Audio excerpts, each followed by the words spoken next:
name is Claude Petit. I served with the PPCLI, actually with the 3 battalions, 1st, 2nd, and 3rd battalions.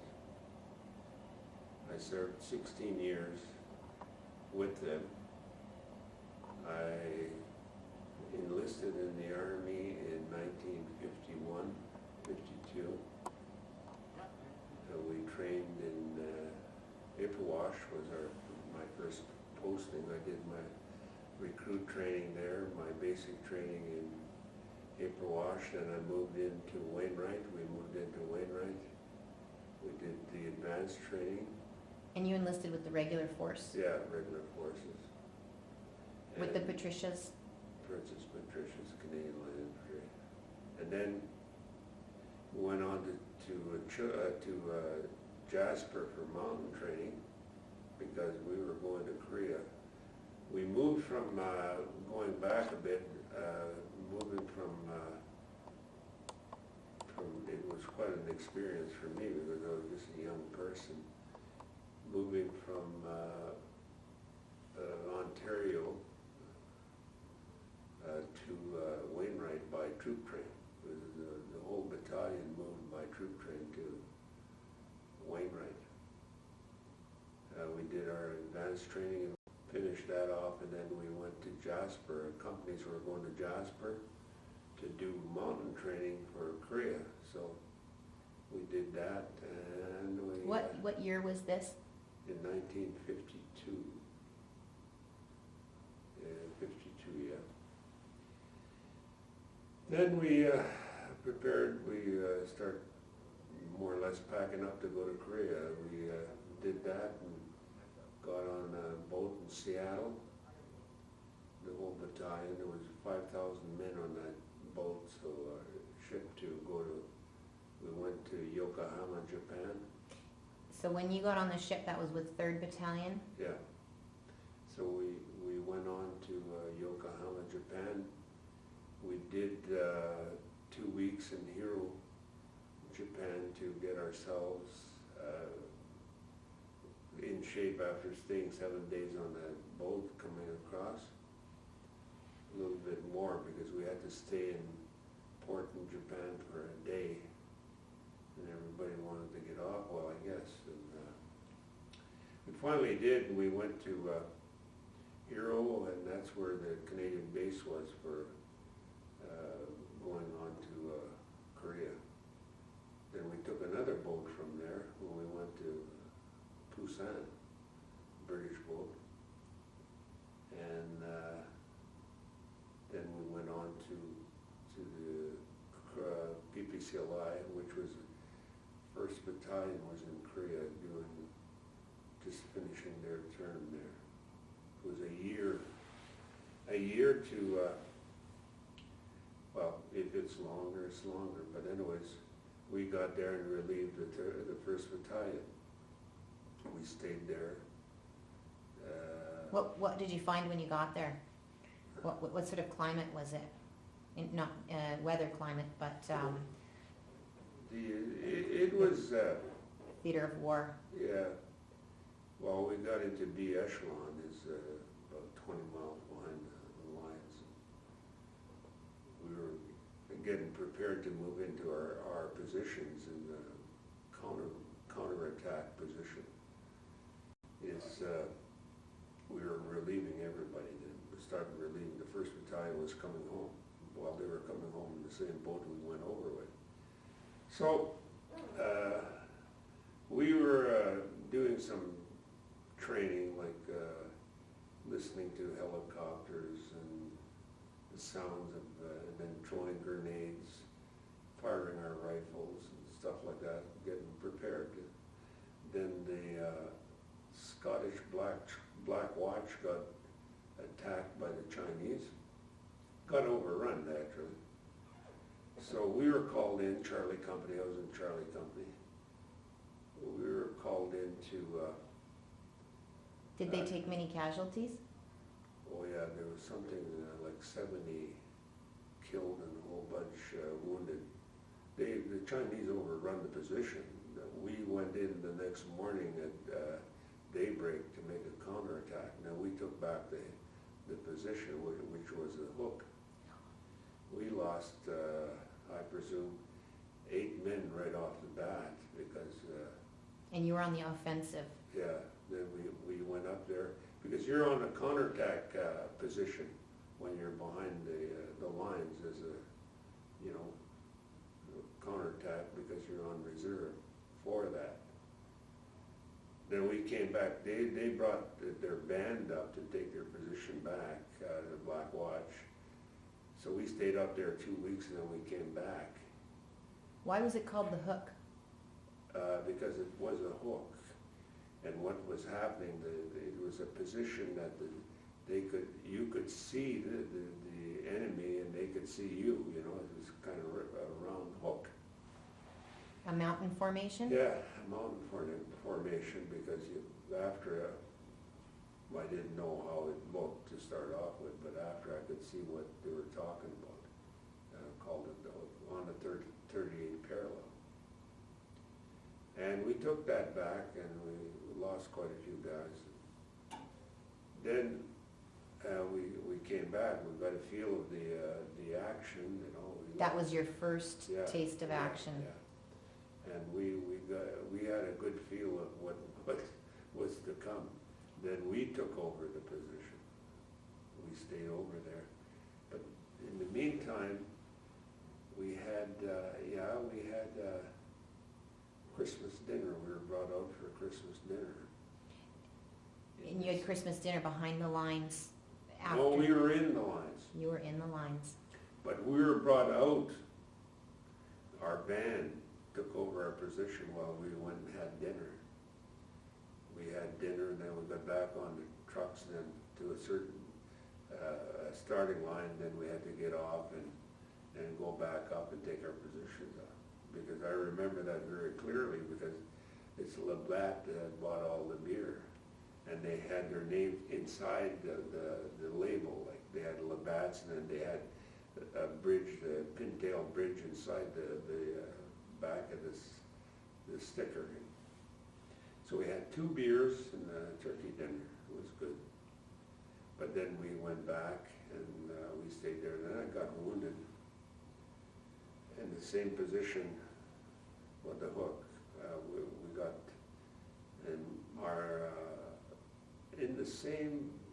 They probably had that zeroed in because the person that got hit, Corporal Pond, he lost his 2 legs there, about 25 feet from where I got hit, and another guy got hit. The mortars. It was a silly thing. We were bringing blankets up on the position because we never. That's what we used to cover ourselves up when we're standing too. And all of a sudden, a whole bunch of mortars came in. About 10 of them, and well, that's what they want to do is wound people, and it takes a lot of people to take care of a wounded person. Disable the army. Yeah. Where were you wounded? I was wounded on the shoulder, but I had a bulletproof vest on. We had, got some from the American Army. Oh, you weren't sent in with bulletproof vests? Oh, no. That was new stuff, because I don't know how our company commander got it, Major McPhail, that all of a sudden there was a lot of the people didn't want to wear them. They were about 63 pounds at that time. You know, they weren't up-to-date ones like they can wear them now and they could stop a bullet compared to the overlapping mesh, like, you know, that we were wearing. But I wore mine, never took it off after that. The guy that got wounded with me, got wounded on the back, and he wasn't wearing one. He was facing the other way, and the mortar came in between us. And, you know, it's a good thing, but still you're not, if it would have been a little higher, I'd have got it in the neck or in the forehead. Because we did have better equipment after, but most of the people were using American carbines and stuff like that. The old 303 is a kind of, it should have been obsolete a long time ago, because we used to go on patrols and you could hear that thing cocking right across the valley. Especially in the winter, you know, the winter gets... With echo. Yeah, I know, but it's something like our winter. That's how cold it gets. And when you're trying to cock that old rifle, you could hear it. Plus, you know, all the noise it makes, everything is silent. How did your equipment compare to the enemy's equipment? Well, they had the best equipment. They had burp guns, which could unload 72 rounds in a couple seconds. All our patrols are fighting patrols. Well, that means advance to contact. We're getting hit. They got hit with that stuff. You know, like my friend there I have from my hometown, Rio Pillar. He was there 2 weeks and he got shot up in the ankle. And he got about seven bullets in his ankle. So you can see how fast that gun or that machine gun works. It's a burp gun. They call it a burp gun. It was a Russian-built gun. Now, did all the UN troops have the same equipment? No. The Americans had their own, like, you know, and they had the best.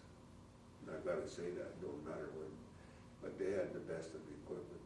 We had different types of equipment. We had Brits, it looked like a tank boot, because you could use it it was insulated for winter. Well, we never had mucklucks or anything like that. It was wire mesh inside, and it was lined with a different cloth for, you know, for the weather, I guess. Was it effective? Well, kind of, but it was still a bit cold, you know, because it went down below zero at times. It snowed. So I guess they figured that all the Canadians are used to that. So, but I mean, the thing is it's no ball game. I'll tell you. It's, you know, once a person gets there and they, you know, we're talking about it. What the hell are we doing here? You know, the problem is young guys doing the same thing in Afghanistan. Say, what the hell am I doing here? Did your training prepare you for what you experienced? Well, you don't actually, you don't understand until you can see somebody getting hit or what it does to you. You know, especially mortars, it's just falling on your head. And it's the same as anything else. Like Afghanistan right now, they're getting the mines blown up by the vehicles, by mines. They don't even know it's there. But like, you know, in Korea, and then in the First World War, it was basically the same thing as Korea because it was trench warfare. Like in Vimy Ridge, they were all in the trenches. They were all getting killed in the trenches. That's the same way in Korea. So when you refer to Korea as trench warfare, it wasn't just positional, but were you actually in trenches? Oh yeah, 38 parallel was one trench right across Korea. See, the Americans had done that, and now well, Canadians also. The 2nd Battalion was there. And what happened is, well, the agreements, the peace agreements, that's where it would stop. But that's why you hear them talking about a patrolling war. That's all we did is patrols. And some of the Chinese would attack, we would take the hill back. We wouldn't do too much. If we did anything, we'd come back, you see. Never advanced. Like the 2nd Battalion, when they stopped at a 38 parallel. That was the agreement. So the objective was never to push through into North Korea? Well, what's his name, the general? MacArthur? MacArthur said he was going to push him into Siberia. You know, that was his idea. But then the government didn't want that to happen. That's what, well, he actually got kicked out of there for that. You know, he wanted to try to finish it off. It was, you know, like I said before, it's what am I doing here, you know? You just think of it, it's just patrols, guys getting killed for what? Afghanistan's the same way. Did you experience any hand-to-hand combat? Well, you can't say just the fighting, but it happens so fast. You know, the thing is, you know, you're trained to do that. Mm-hmm. You're trained to kill people, put it that way. Mm-hmm. And that's what you do. You know, when you're under fire, or you return fire. That's it. You know, you don't know if he's alive. And usually at first light or last light is going to be an attack. First light actually is the time when they're going to attack. And that's what we did when we took the hill back, the hook. We did that at first light. So people could see what they're shooting at. People running away, you're shooting at them, you know, or they're shooting at you. Were the attacks and counterattacks daily, weekly? How often did they occur? Well, if the enemy took over our position, we'd counterattack to take the position back. Right away? Right away, or the next day at first light, depending on what the intelligence says, you know, that how to proceed with it. Would weeks go by between attacks and counterattacks? Pardon me? Would weeks go by between Oh, attacks? yeah, this wouldn't happen every day, so, you know, you could, some guys would go the whole term there and not see anything like that, and the patrols. How long would you be in the front lines at a time? About 2 months, a month. Depending on the rotation of the, see, we worked on the divisional front. Like there'd be the Brits, the Aussies, and the Canadians. That consist of the division over there, Commonwealth Division. So you worked together with Oh, the yeah, other Commonwealth troops? Yeah, the Commonwealth Division. That's where you wore a patch. We wore a patch on our arm as Commonwealth, kind of a French gray patch. And the Americans have their own zone. Just like everything else, you know, different. Like when they attacked in Dieppe, they had sections on who was going to take what. And that's basically the same thing that happened in Korea. And why did the Americans have such huge numbers of casualties? I don't know, but they lost a lot. But they done a lot of things wrong. Same in Vietnam, you know. I know in one sector they got caught. They were shot in their sleeping bag. American troops. Yeah, the American troops. I know that while I was there, they were caught in their sleeping bags, and they were actually murdered in their sleeping bags. And that was while you were there? Yeah, and you know, there was a lot of things that happened, even our own organized by our brigade, the RCRs, got a real, put it bluntly, shit-kicking on 355. The Chinese were right in front of their wire, and they stayed there all night. I don't know how this happened. They had a kitchen below their 355, so they went down to have a hot breakfast. And the Chinese come over and took their guns over and fired at them and killed them. While they were eating? Yeah. Like they didn't even know that they were in their wire. You know, how did they get there and everything else? Because usually it's all mined.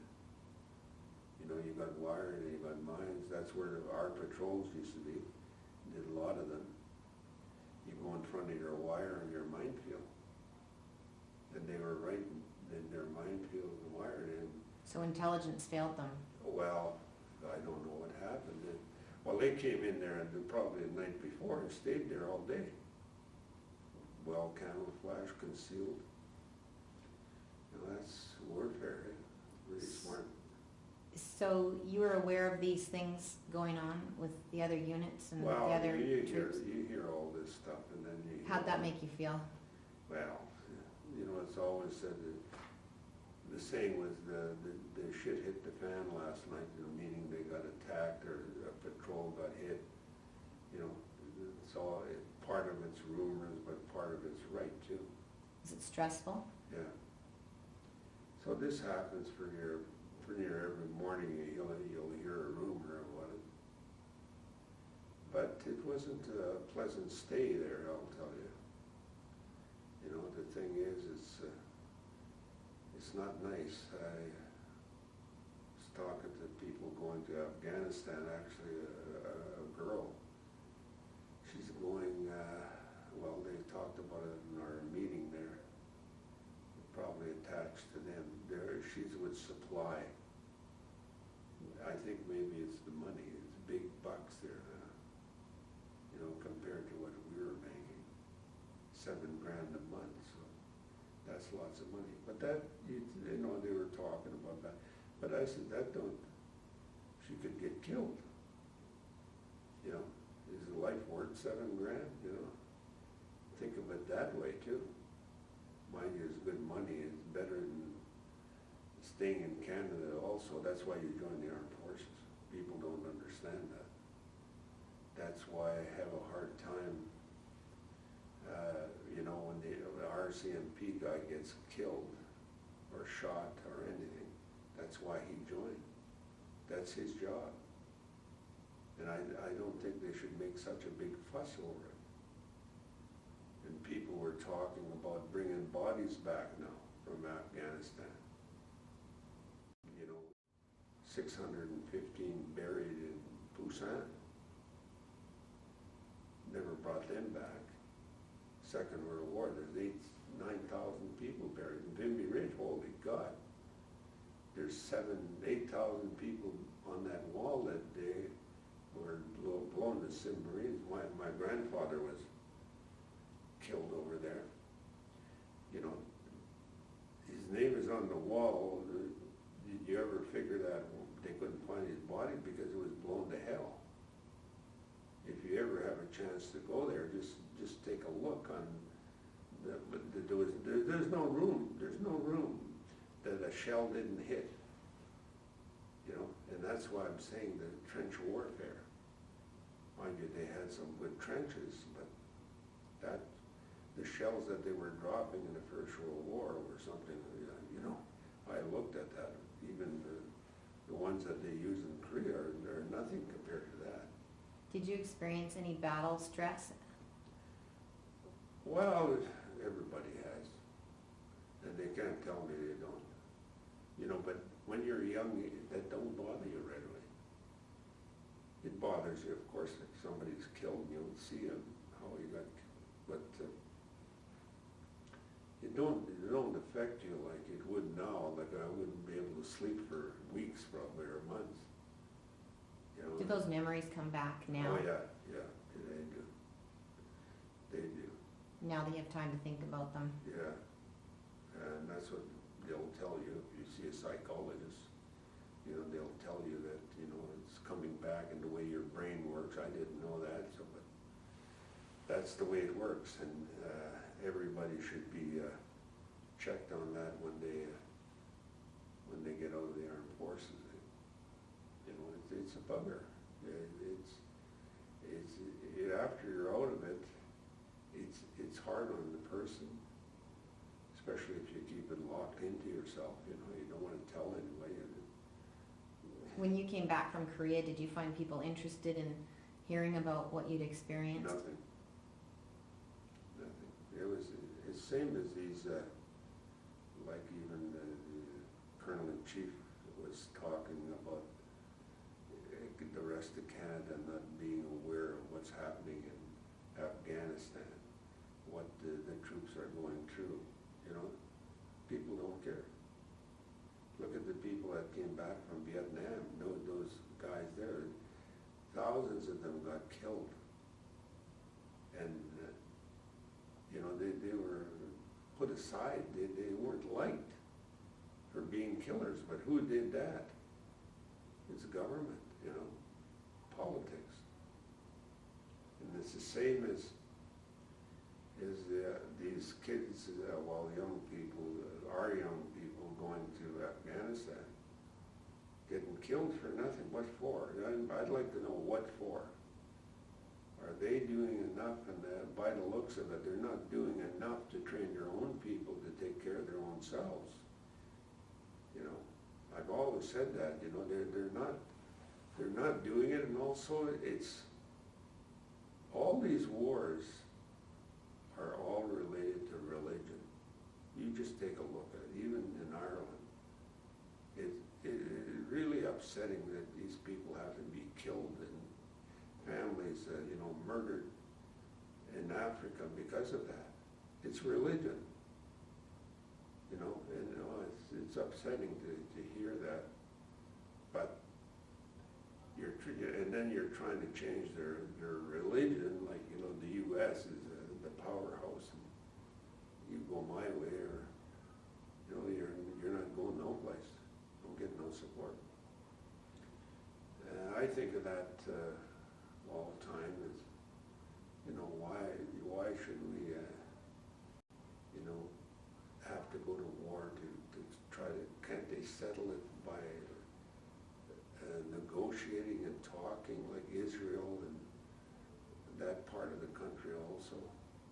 Were you engaged in other peacekeeping missions after you came home from Korea? I was in Germany, but then there again, it's a Cold War.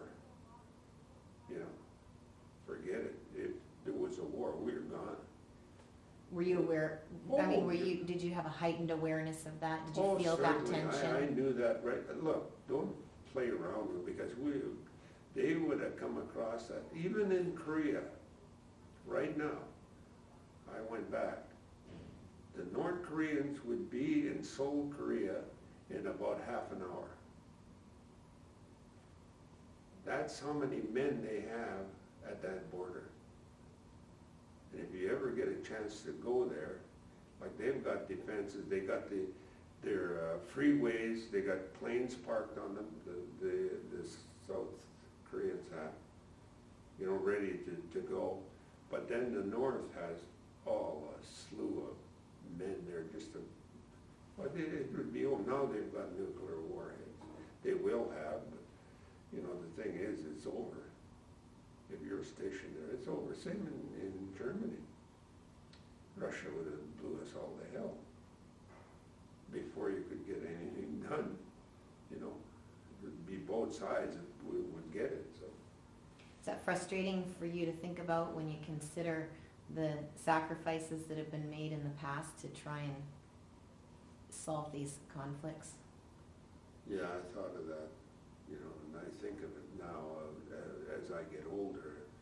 When I was young, 20, it didn't bother me, you know.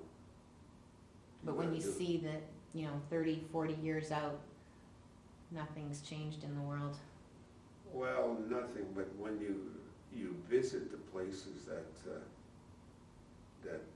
you know, you can't believe it, especially in Vimy Ridge, on the people that the Canadians lost there in just a short time, on where they buried. Then you start thinking, how could all these people be kept, and especially my cousin, my grandfather, and I found his name on the wall, and I start questioning and thinking, well, what happened? Then you look at the ground around there, it's just one little potholes all over now.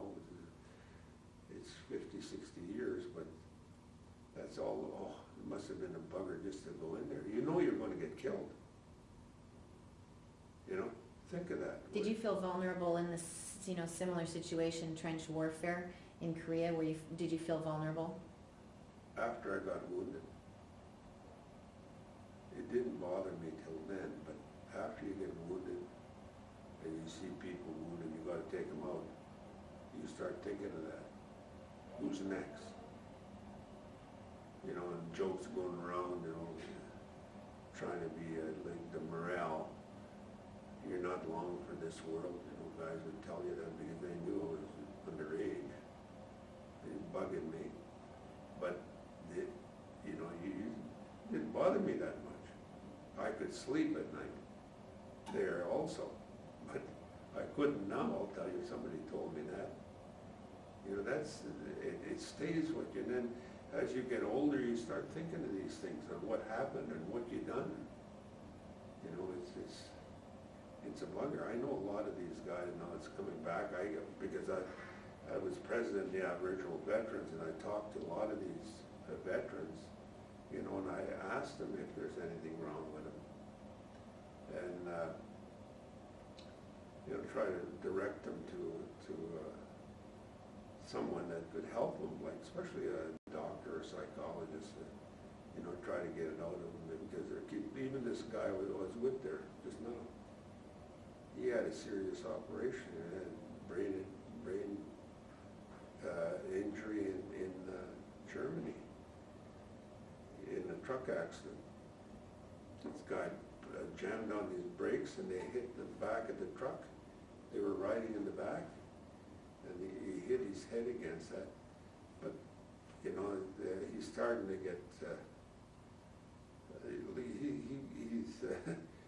he can't get along with anybody. You know, his brain is all screwed up. Stuff like that, you know. But the guys that are like, there's a lot of support elements, like these guys here, Remies and service corps like cooks, dental, signal. Well, signals are, they haven't, what gets me, they haven't been in the front lines to see what happens. People getting killed and shells coming in. You know, you got to be there to find out, get a feel, and then you'll know. But it don't happen right away because you're young, you don't care. But after you, like you get older, you start thinking of it. You know, gee, it's a bugger. Were there many Aboriginals serving in Korea? Quite a few compared to what there is. Well, they smartened up. They figured, well, you get an education, you can get a better job. And is that why you joined the Army? Opportunity? No, well, it was my cousin that got me in there. We were both I was in grade 7 and he was in grade 9 or 10. He said, listen, well, all my relations were in the armed forces. Even my dad, my grandfathers were even in the rebellion in Batoche. I had my dad's uncle get killed there, one of the first ones killed in Batoche with Louis Riel. Well, his dad was in the Army, my dad was in the Army, my brother was in the Army, my aunts. I had 4 uncles and 1 aunt, my brother, his boy, myself, right from my grandfather that served in the armed forces. Strong family history. Yeah. In my hometown of Duck Lake, Saskatchewan, the Second World War, 45% of the population, male population, served in the armed forces. You know, a small community like that. But I don't, like, you know, I dealt a lot with Veterans Affairs, and it's not only the armed forces because they volunteered. They had to volunteer in order to stay alive because they were starving. You know, just right before the Second World War, everybody couldn't get a job and, you know, no education. The motives for signing up for Korea would have been different than the Second World War. What the primary motive for going to Korea, you think, was opportunity? No, I think it was just for seeing my uncle with jump boots on, and he was posting the rivers, and seeing well, even my dad coming back, and we were all. So they never said anything neither, because my dad was with the first div, one of the first. Well, he supported the PPCLI in Sicily, Italy, all through that. That was the first division with the Edmonton. You know, I've been doing a little bit of history thing, and he never, the only time they talked about him and his buddy that got wounded in Italy, from the reserve there, he lost a lung, and when they were drinking, you know, November 11th, Mom would lock him down in the basement and said, okay, you guys go at her. Make a couple of cases of beer in there, 24s, 48 beer. Yeah, because at that time, I remember I was, you know, I said, what are you doing? No, they're not coming upstairs. The thing is that the First Nation people couldn't go in the bars. That's another black mark for the Canadian government and the Legion's not fighting for that. If they're willing to give up their lives, they should be able to get a beer on November 11th at least. You know, that's horrible. There should be an apology from, especially the government and the Legion. People that serve in the armed forces should be allowed to go into the bar. They weren't. Were there other injustices? Oh yeah, lots. I don't know why the Department of Veterans Affairs never tell you. They'd never tell you that you qualify for a pension or anything like that. They'd never tell you that. You know, they play games with you. And that guy there, you know, I feel sorry for him because he's in bad shape. You know, he did get $160,000, he said. But I said, aren't you getting anything now? No, they paid him out.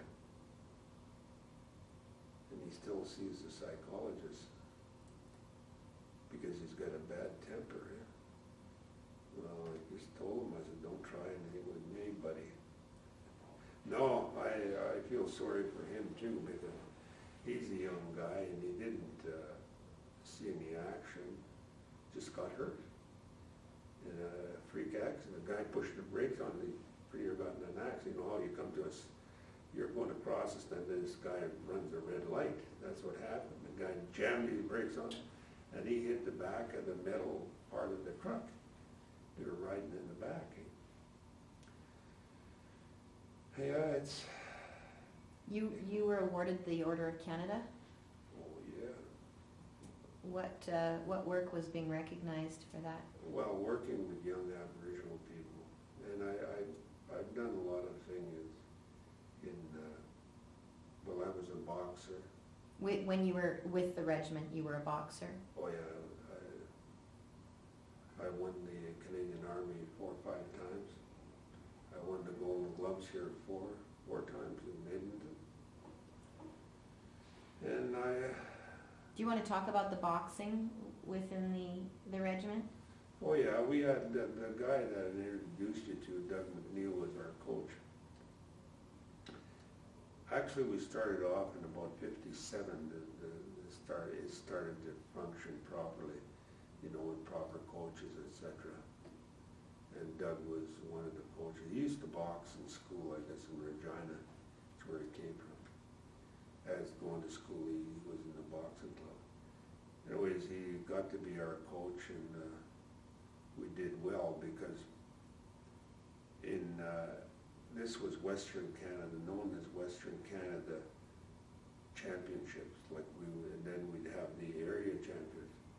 We'd have to box off with Alberta and BC. That would be the Western Canada. Then we'd move to the nationals because it's Central and Eastern Canada. The best boxers out of that would fight off for the championships of the Canadian Army. Now we'd have that done every year, and you train, you know, that's all you did actually. Guys are bugging you in the base about, hey, you guys, jock strappers, eat special food and everything else, and, you know, for 9 minutes of... So being a boxer, did that award you privileges within the regiment? Oh, certainly. You had your own cook, you know, you had special food. Well, they really, but this was a big thing. Well, especially generals and that. You know, I guess they were making big bets on who's going to win. But anyways, it was a good, you know, I was really, I was the last guy to box in Europe in the Canadian Army when they shut boxing down. I boxed the last fight, and I think it was against a Scottish regiment that we fought in Germany. Then we stopped boxing. They're still boxing. Brits are still boxing. Was boxing more prominent than other sports within the regiment?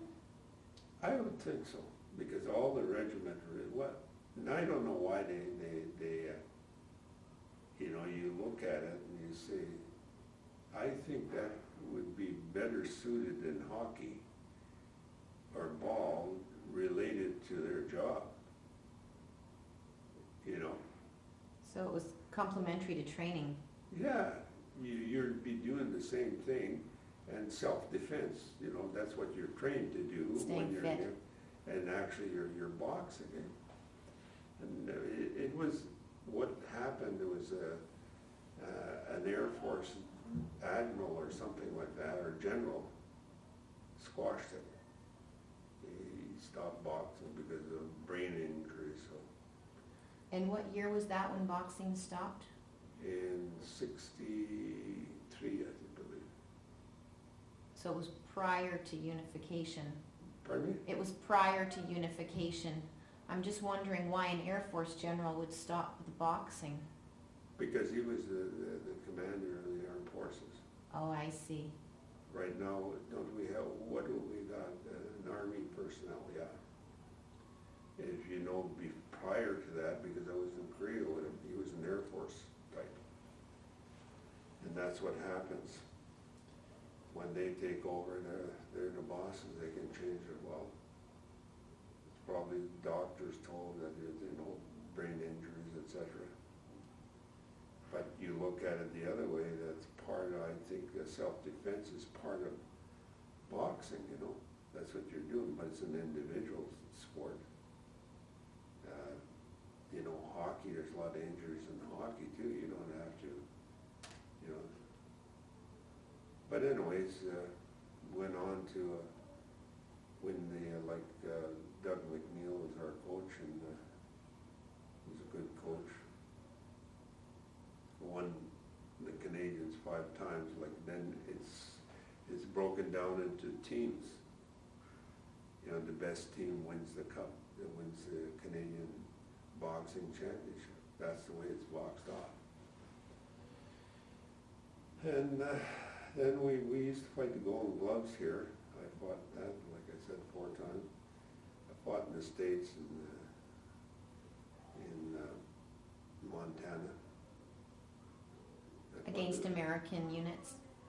No, it's just a civilian. Like the Golden Gloves is not Army. It's civilian competition. So you're doing this after you got out of the Army? No. This is While I still was in the within? Army, they would allow us to go to these tournaments. Oh, I see, because boxing was officially shut down Yeah. within the Army. I see. And then I went over to Europe. I left the 2nd Battalion, went to the 1st Battalion in Victoria, and they went to Germany. And I balked right away. I think this was fixed for me to go to Germany because the colonel wanted me there to box. So that's what happened. Well, the General McGregor, I didn't know he passed away. He was in Victoria, but he stayed in Saskatchewan there too for a while. He's the guy that sent me over to General Brown. You heard of him? G.G. Brown. Yeah, he was our colonel in Germany. And he sent me on a course to England after I won the British Army Championship. He sent me on a 6-week course of advanced boxing. He made me up to a corporal. You have to be a corporal in order to take this course. And I did track and field. I threw a hammer and a shot put. I was pretty good in the shot put. I breaking the record at 44 feet, 4 inches and something. I held that for quite a while, so, till I got out of the Army in '66. What was Germany like? Well, you know, I was used to moving around like that. I still am. And it didn't bother me that much because it takes a while to make it a family, like they talk about, to know the guys. Because what happens when they send you overseas, they try to bring your unit, your battalion up to strength. What he's talking about there. He says that maybe they're overstrength. The people coming in, trying to get people in to, because usually you're on the strength. But after you get to know the guys, your buddies, and everything goes good, you don't want to leave there. Because there's just some bug outs once in a while. But you'd be wiped out anyways because Russia would come over with nuclear. That's over, you know. You got to think of it that way. If anything, even when Kennedy and Khrushchev were at it, that would have been game over for all of us. It was a tense few decades. Yeah, it was. People don't realize that because you know you got to think of what would happen, even with this nut there in North Korea. You know, or somebody get his hands on something like that. Oh, dangerous, real dangerous. You know, these guys in Afghanistan, they go into Pakistan and take over that their nuclear warheads. That's why the U.S. moved in there now. While they didn't move in, they told them, you better get rid of those guys. But that's the way it goes. That armed forces is a good life. It's good for young people, good for. Now I sat on a committee for Aboriginal youth that they can go into college in Kingston without a grade 12. They'll bring off to the qualifications of the university qualifications to enter. After that, they're paid as an officer's cadet. So this is the best way because we were like there's 3 different programs for Aboriginal youth right now that support. Like there's more Aboriginal youth getting into the armed forces. Like the Bold Eagle program out of Wainwright, and then the Raven program out of Victoria for the West Coast naval people. They're finished that, they'll get themselves into the armed forces. You know, I talked to them because I was a guest at the one in Victoria and talked to some of the young people. And they get a good salary, well, they're a good summer holiday salary, you know, instead of a student job. That is a student job, but they get good money for it. And I think that's a good way to recruit the young people, to get a feeling of what they're getting themselves into. That they're not thrown in there, throwing a rifle at them and to run around the block or something. It helps them. And I was trying to start, and I think I got it going, but they're not moving on it, is the Air Force type. Like a lot of the kids, young people would like to get into the Air Force, Aboriginal, get into this program. And they haven't got a program for Air Force. Then this colonel tells me, well, the kids started off with having them build a tarmac in Cold Lake. What the hell is that? You know, talking like that. That's not what I meant. I meant getting them educated on what the Air Force has to offer for young Aboriginal people. And that's what I wanted to hear from them. and actually, put a program together. Like he wouldn't, he's got all these people below him to do that, and they were there. That's what we need, while targeting the Aboriginal people, I believe that's needed. And the young Aboriginal people, I know a couple that went to Afghanistan now, that a couple tours, Aboriginal people, they liked it. They enjoyed it. And I talked to a couple last night there. They really like the armed forces.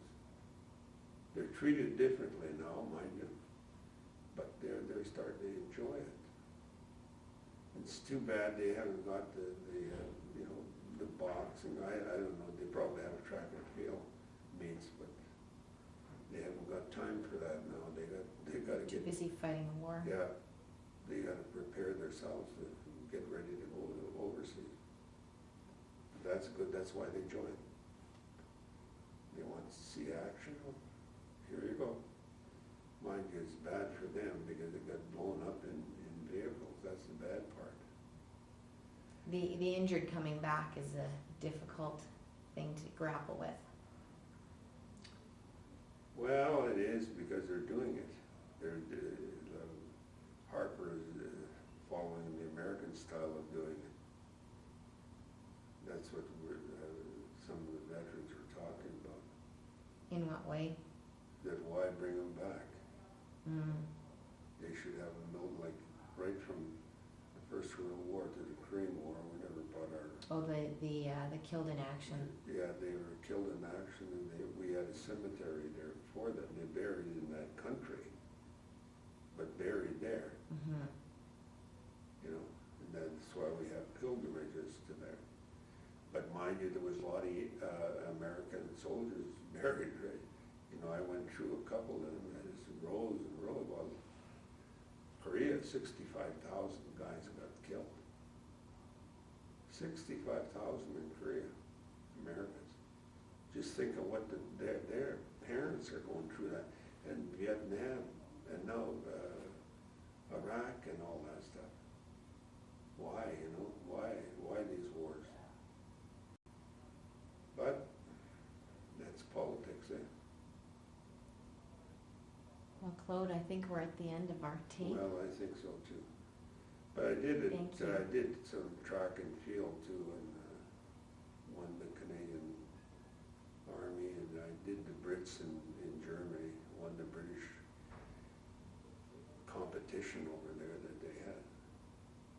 So I did a lot of crazy things. Clearly excelled in athletics. Oh yeah, well, I did, yeah, right from my two uncles in the Second World War were boxers. It runs in the family. Hey, Runs in the family. well, they bought me boxing gloves for Christmas. I'd go after my brother, of course. Yeah, that was the game, when you're a kid.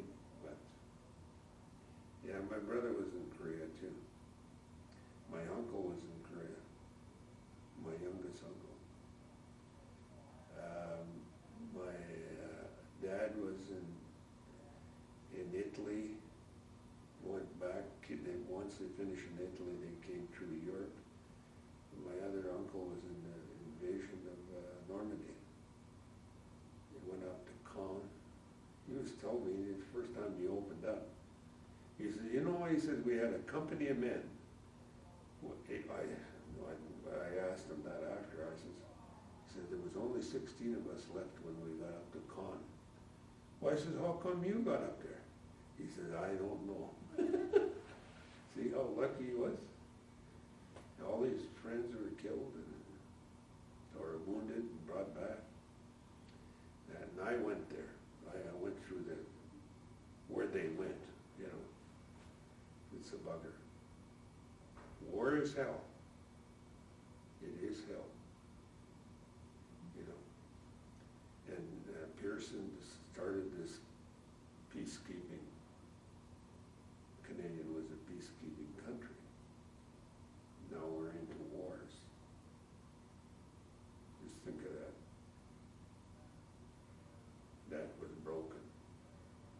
person would, if you'd have been alive, this would have never happened. We would never go into war. Like, you know, even when it first, well, it was in Israel, I guess, he first sent some, that's the way he well, he won the peacekeeping, what did he win for that? Nobel Peace Prize. Yeah, for that, starting up his peacekeepers.